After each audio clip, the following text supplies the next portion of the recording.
মার্কিন যুক্তরাষ্ট্রের কপালে লেগেছে শনির দশা। সিনেমার দৃশ্যকেও হার মানাচ্ছে এবারের মার্কিন যুক্তরাষ্ট্র আর ইরানের যুদ্ধ।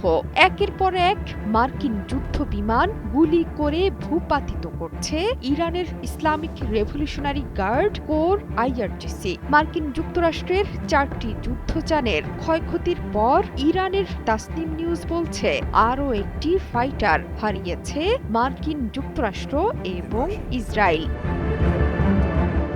ইরানের আধা সরকারি সংবাদ সংস্থা তাসনিম নিউজের প্রতিবেদনে দাবি করা হচ্ছে তাদেরই একজন প্রতিনিধি যুদ্ধ বিমান বিধ্বস্তের কিছু অংশের ছবি পেয়েছেন। এই ছবিগুলোই প্রমাণ করছে যে আরও একটি মার্কিন ইসরায়েলি যুদ্ধ বিমান ভূপাতিত করেছে তেহরান। তাসনিম নিউজের সেনা বিষয়ক প্রতিবেদক বলছেন ওই যুদ্ধ বিমানের বিধ্বস্ত অংশের ছবিতে মাত্র একটি ইঞ্জিনের ধোঁয়া নির্গমন পথ দেখা গেছে। এর ওপর ভিত্তি করে মনে করা হচ্ছে এবারের ফাইটারটি হতে পারে F-16 অথবা F-35 যুদ্ধ বিমান। তবে এক্ষেত্রে F-16 হওয়ার সম্ভাবনাই সবচেয়ে বেশি।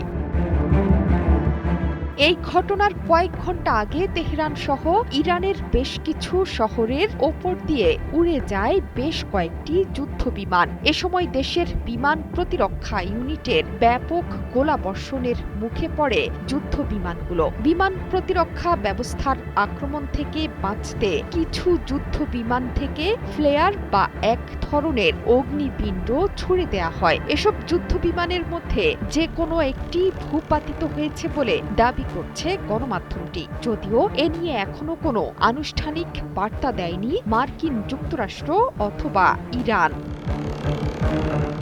এর আগে শুক্রবার মার্কিন যুক্তরাষ্ট্রের জন্য ইরানের আকাশে কালো দিন নেমে আসে। প্রথম ধাক্কাতেই দুটো যুদ্ধ বিমান হারিয়েছে পশ্চিমারা। প্রথমেই F-15E মডেলের মার্কিন যুদ্ধ বিমান ভূপাতিত করে ইরান। এটি ইরানের মধ্যাঞ্চলে ভূপাতিত হয়। দ্বিতীয়টি A-10 মডেলের একটি মার্কিন যুদ্ধ বিমান। এসব যুদ্ধ বিমানের নিখোঁজ পাইলট উদ্ধারে অভিযানে নামে মার্কিন স্পেশাল ফোর্স। সেই অভিযানে অংশ নিয়ে দুটো উদ্ধারকারী মার্কিন হেলিকপ্টারকে গুলি করে ইরানি বাহিনী। ইরান বলেছে নতুন উন্নত প্রতিরক্ষা ব্যবস্থা ব্যবহার করে মার্কিন যুদ্ধ বিমান ভূপাতিত করেছে তেহরান।